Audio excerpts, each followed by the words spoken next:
নমস্কার বন্ধুরা, আজকের মোটিভেশনাল চ্যানেলে আমরা আলোচনা করব জীবনটা আপনার, তাই জীবনের লড়াইটা আপনাকে একাই লড়ে যেতে হবে।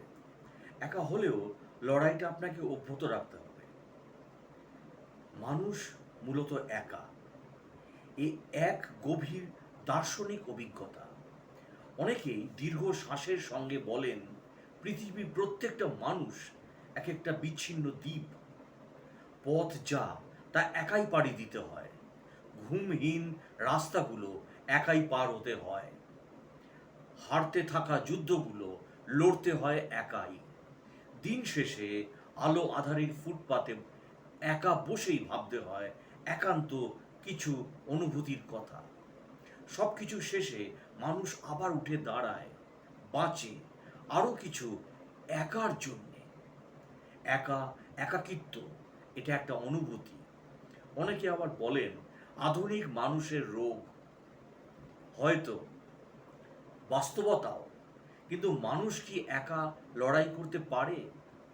একা লড়ে বাঁচতে পারে? আপাতত আমরা তো সংঘবদ্ধভাবেই বাস করি। সমাজে, সংসারে অনেকের সঙ্গে মিলে মিশেই আমাদের বেঁচে থাকা, তাই না? কিন্তু এই যৌথ সমাজেই কিন্তু একা থাকার, একা বাঁচার, একা লড়াইয়ের ঘটনাগুলো বাড়ছে দিন দিন। যদিও আমরা এই ব্যক্তিগত লড়াইয়ের ঘটনাগুলো খুব একটা দেখি না বা দেখতে চাই না, কেননা যারা একা থাকেন তারাও শেষ বিচারে কোনো যৌথতার প্রতীক্ষাতেই থাকেন। কতটা অন্তহীন অপেক্ষা এরা করতে পারেন, অসহ্য দমবন্ধ পরিস্থিতির মধ্যেও কতটা আশায় এরা দিন গুনতে পারেন। নিজেদের একা লড়াইটা কতদূর অবধি এরা এগিয়ে নিয়ে যেতে পারেন সেটা বোঝা বা উপলব্ধি করাটা আমাদের অনেকেরই সাধ্যের বাইরে। সমাজ, সভ্যতা, নিরপেক্ষতা ভাবেই ব্যক্তির একটা দায় থাকে ব্যক্তি হয়ে ওঠার। সে নিজেই নিজের মুখোমুখি দাঁড়িয়ে সে দায় কাঁধে তুলে নেয়। বাধা বিপত্তি সত্ত্বেও আত্মপ্রতিরোধের ভেতর দিয়ে তার অভিপ্রায়ের দিকে সে এগিয়ে চলে। ভুল হোক, ঠিক হোক, যত তুচ্ছ বা সামান্যই হোক, ব্যক্তি তার লড়াইটা অব্যাহত রাখে। মুশকিল হোক, আমাদের 50 ছোঁয়া স্বাধীনতার জন্মলগ্ন থেকেই তো সমষ্টির অন্তর্ভুক্ত পরিচয়টাকে একমাত্র আত্মপরিচয় ঠাউরেছি আমরা। দীর্ঘ পরাধীনতা আমাদের আত্মপরিচয় অর্জনের প্রক্রিয়াটিকে জটিল করে ফেলেছে। স্বাধীনতার জন্য সমষ্টির জাগরণ এতটাই বড় হয়ে উঠেছিল যে ব্যক্তি হয়ে ওঠার চেষ্টা সেভাবে করিনি আমরা। নাগরিক বলে দাবি করি বটে, নিজেকে ব্যক্তি হয়ে ওঠার মতো, ব্যক্তিকে বোঝার মতো নাগরিক মনটা নেই আমাদের হয়তো। ব্যক্তির ভেতর যে রহস্যময় মানুষটা বাস করে, তার মনের মধ্যে যে চড়াই উতরাই, তা প্রায় কখনোই ধরা পড়ে না। আমাদের চোখে আমরা যে ব্যক্তিকে নিয়ত দেখি, একটা গড় চেহারা ফুটে ওঠে তার মধ্যে। সেই গড় চেহারার মানুষটির জীবনে কোনো ব্যক্তিত্ব বা ব্যক্তিগত সংকটই থাকে, তাকে ব্যক্তিগতভাবে তত বিপন্ন করে না, যাতে বেদনায় বিষাদে সে একজন স্বতন্ত্র মানুষ হয়ে ওঠে। আমরা ব্যক্তিগত পরিসর বা প্রাইভেট স্পেস জিনিসটার গুরুত্বই অনেকে বুঝি না। ব্যক্তিগতভাবে বাঁচতে চাওয়া, নিজের লড়াইটা নিজেই লড়া, এটাও আমরা বুঝতে চাই না। কিন্তু শেষ বিচারে লড়াইটা তো প্রত্যেক মানুষের একার। সোশ্যাল মিডিয়া নির্ভর হওয়া সত্ত্বেও আমরা তো আসলে একা। আমাদের বেঁচে থাকা সমাজ মুখাপেক্ষী ধরন ধারণ, রাজনীতি নিয়ে প্রশ্ন তোলার অবকাশ আছে। বিপন্ন বোধ করলেই চট করে আমরা সমষ্টিতে লগ্ন হতে চাই, চেনা বৃত্তের খোঁজ করতে থাকি। কিছু হলেই নিদান দিই, পরিবারের সদস্য বন্ধু বান্ধবদের ডেকে আনুন, সবার সঙ্গে মিলেমিশে থাকুন। নিজেদের চেনা জানার বাইরে পৃথিবীটাকে ভাবতেই পারি না আমরা। আমরা যারা সমাজ বদলের কথা বলি, তারা কজন পেরেছি পরিবারের ঊর্ধ্বে যেতে? আগে পরিবার, তারপরে তো একটি সমাজ। কজনের পরিবারে সাবলীলভাবে অপরের স্থান হয়? বাস্তবতা হচ্ছে আমরা বেশিরভাগই পরিবারকে বদলাতে পারিনি। সমাজ তো ঢের দূরের।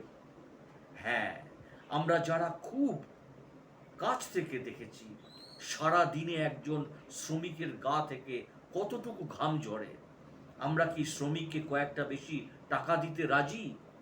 একজন রিক্সাওয়ালা আমরা কজন বাড়তি টাকা দিতে প্রস্তুত? একটু ভেবে দেখুন বন্ধুরা। অথচ সেই আমাদের কাছেই না শ্রমিকের ঘাম গন্ধ কত চেনা।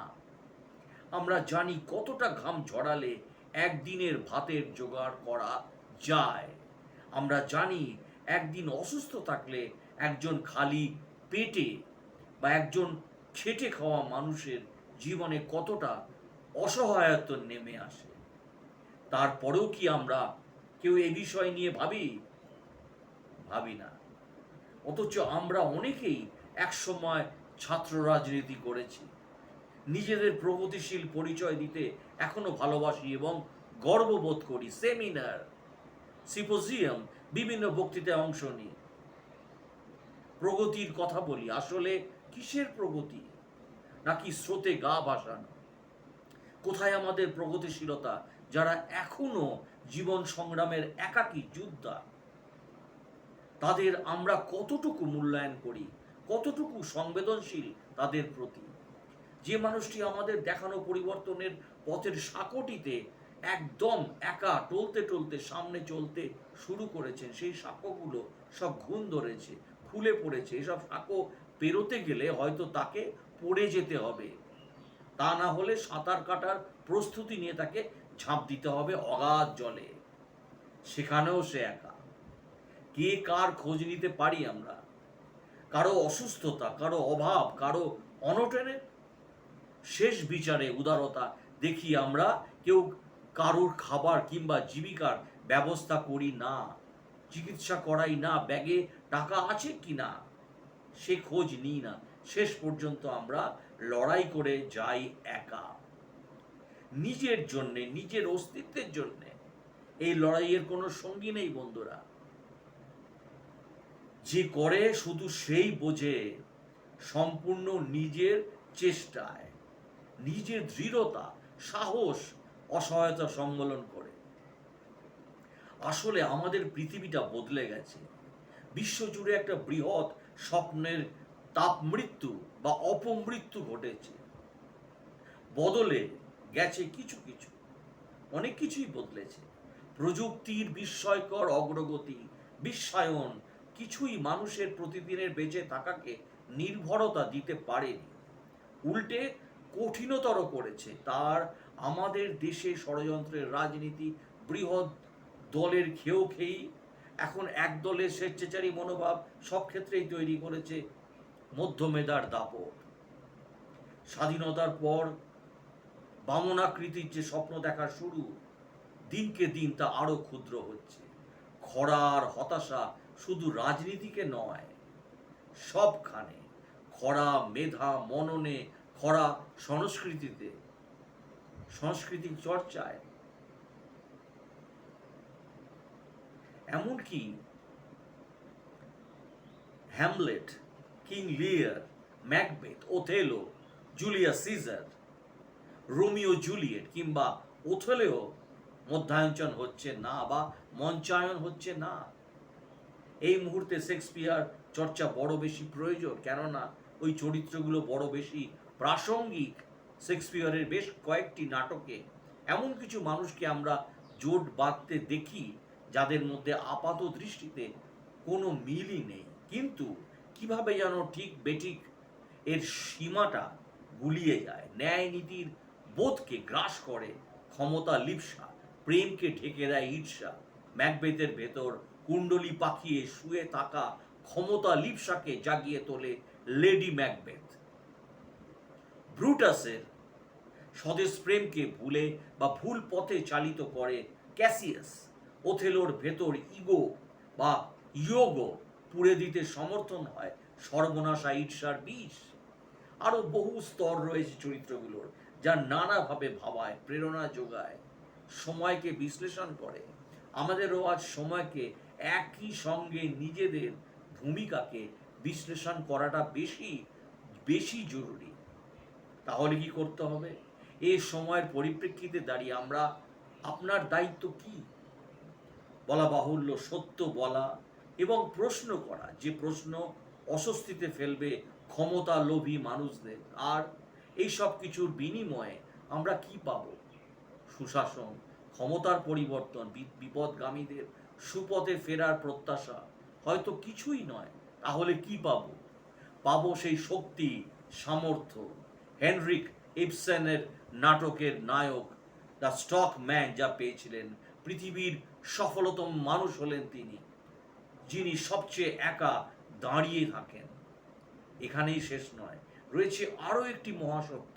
তুমি সত্যের জন্য লড়াই করছো এবং সেই কারণেই তুমি একা। এটা তোমাকে সবল করবে, আর যে সবল তাকে একা হতে শিখতেই হবে। একা হওয়া ছাড়া এই মুহূর্তে সম্ভবত একজন বিবেকবান প্রতিবাদী নাগরিকের আর কিছু পাওয়ার নেই। ভালো থাকবেন, সুস্থ থাকবেন। ভিডিওটি ভালো লাগলে প্লিজ আমার চ্যানেলটিকে সাবস্ক্রাইব এবং শেয়ার করে দেবেন।